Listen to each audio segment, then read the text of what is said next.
some pain. A little bit better now. A lot of times people are afraid of getting or looking old, and it's because they equate youth with their ability to enjoy life, and they equate maybe their appearance and certain activities with their youth. And it's an illusion in a way, because there are plenty of older looking people or older people who are more youthful in mind and body than many teenagers today, even in appearance rather than just mind. And there are many teenagers, many youths who are not maturing in the way that gives them the satisfaction of the adult. And so a person who wants the appearance, and most people do, and they want that to match the experience. So if they they want to look young, they want to feel young. If they feel young, they want to enjoy life. More or less, always coming back to how we view life and experience day-to-day existence as children, where there is no restriction. It's not that there's so much enjoyment in everything that's done, it's that there's much less restriction, and therefore the natural energy status, I guess, of our being is an enjoyment. And this gets compressed and molded, and if we allow external commands and conformity and the preconceptions of others to shape that for us, then our lives fit into a molded, squared cube, and the natural experience, especially that of the child, is never that squared. The edges are never that sharp. It is playful and flowing freely, and that brings enjoyment. Now, where there may be a problem or a difficulty is that when people want to obtain or retain the appearance and the feeling of youth, and they apply the experience of enjoyment with the appearance of youth, and the appearance of youth with the feeling of youth, you get this preconceptualized requirement or expectations for how we have to behave and appear to others, and basically maintain a quota of experience that is confirmed by mutual, witnesses that we are who we want to be, and that person, that image, relates to what we viewed as enjoyable as children, and possibly the desirable, maybe even trendy existence that we could imagine for ourselves in the future as we're children, which is all illusion. And a piece of advice is that, when people go to events, certain situations, basically, they make parties, things like that, and they put themselves out there, and they want the respect and, I feel like I'm going to sneeze. Excuse me if I do.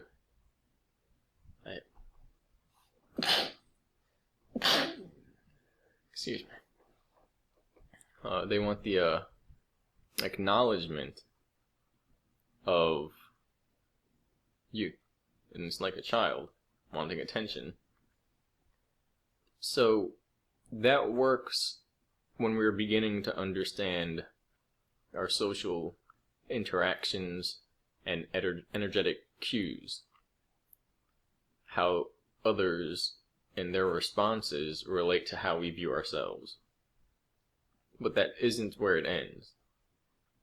It may never end, but I know after that there is a phase or a plateau where there's a period in your life where you will begin to desire recognition, not for your appearance and not for the experience that you can more or less advertise or choreograph to others, living viscerally through your or vicariously through your friends, through society, living vicariously through how society views you. And it goes from that and the interaction into something a bit more intellectual, and I don't really know how to describe it other than that. Because all I'm referencing here is basically carving your path out of life as an adult based upon somewhat recognition, but more so recognition as it accounts for your work, your internal work, your progress, and what you're producing, your productivity. But in that way, carving your path based upon what you offer to society as a whole, not from your personal, local recognition from others, which makes you feel all tingly and happy, though it goes away and it really doesn't mean anything. It's just it's temporary sensation, and it is enjoyable. And as children, we learn the ways of society through that, but when we cling to that, it's a one-way street and it leads to a dead end. And so instead of judging ourselves for how others view us and how they respond, especially if it's something subjective and opinionated and not based upon what's really being, the work that's being done, the intellect, or even the type of art that's being provided. Because often, if there's an artist, it's not always about how it appears to be, but about what you can learn from the work of art, about what it means under the surface through an incorporation of multiple layers of meaning and being and reference and integration of knowledge, and how that can then act as a reference or a metaphor to relating to the multiple layers of a person's existence. And in that way, a work of art is a living being. And so, if we base ourselves, our productivity, our worth off of that, is pretty much more difficult. Because if you're not the best at what you do immediately, it's just going to suck. It's kind of like being, almost like, maybe for some people, for introverts, it's like being social for the first time. If anybody can go back to kindergarten. It's like awkward, and it's like aliens. Basically, aliens is the best way to describe it. Trying to like figure out how bodies work. And so when you pick up a trade that's not, mechanical or something like that, unless it's based upon subjectivity, as far as woodworking or artistic painting, and house painting even goes into subjectivity, because everybody has their own style and they clean up their lines different ways, and there's different pay grades and professionalism levels. But the more subjective it is, and the more intellectual it is, the more one will have to apply worth that is invisible, that you can't just look at and immediately recognize it unless you're, in that field or knowledgeable in that field. And that this is like the multi-dimensional work to produce something of value for society, which requires just as much to fully understand the product or the production as it does require energy being put in, and care and time being put into the production until you get good enough where you can just like slap it out, or you're an adept or a prodigy or something like that. In which point you just you're a lucky one. But everybody does have their own prodigal skills. You just have to find it. To find what you can connect to your mind through your heart, and not just to your mind. What we perceive to be benefit or enjoyment that is purely mental is often lacking the heart. And it's a form of sensation, perceptual fulfillment of desire, which is temporary and illusory. And it doesn't offer anything to the people, and it doesn't offer anything to ourselves. It's a binary concept. It's basically just pressing buttons and seeing what happens. So, in changing and maturing, it's not that we don't care about certain things anymore. It's caring more about things that we didn't have the intellect or the competence to understand before. And this is the way that we can personally influence the world at large and offer something that others have not or cannot in the way that we do it. Everybody has something. So think about that.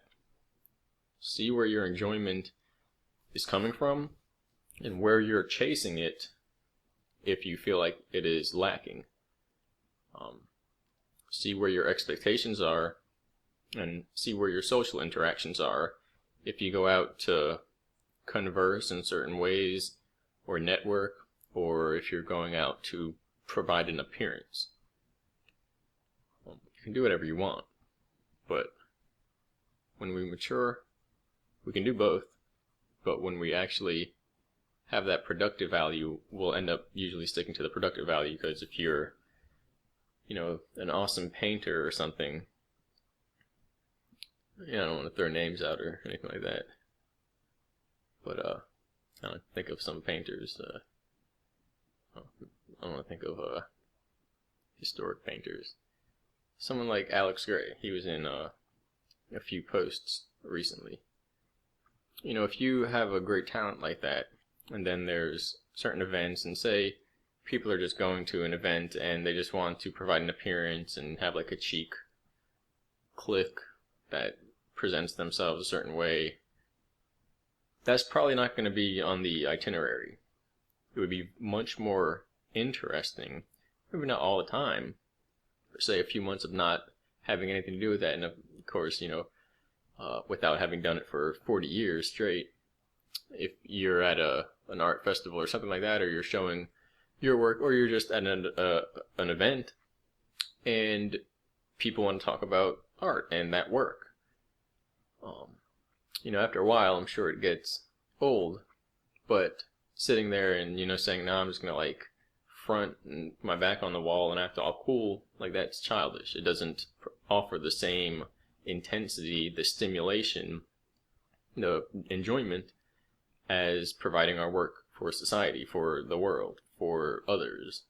And that's for society as a whole. It's not just a locale. Because when you produce something, it stays. It makes a mark. It carves. Those are just some thoughts. There's some more thoughts in there coming around. Yeah, I haven't slept in a while. I mean, I have, but it's weird. I like the weird nights. Reminiscent of different times. Imagine living in the 1800s and every night is a weird night. Alright, thank you.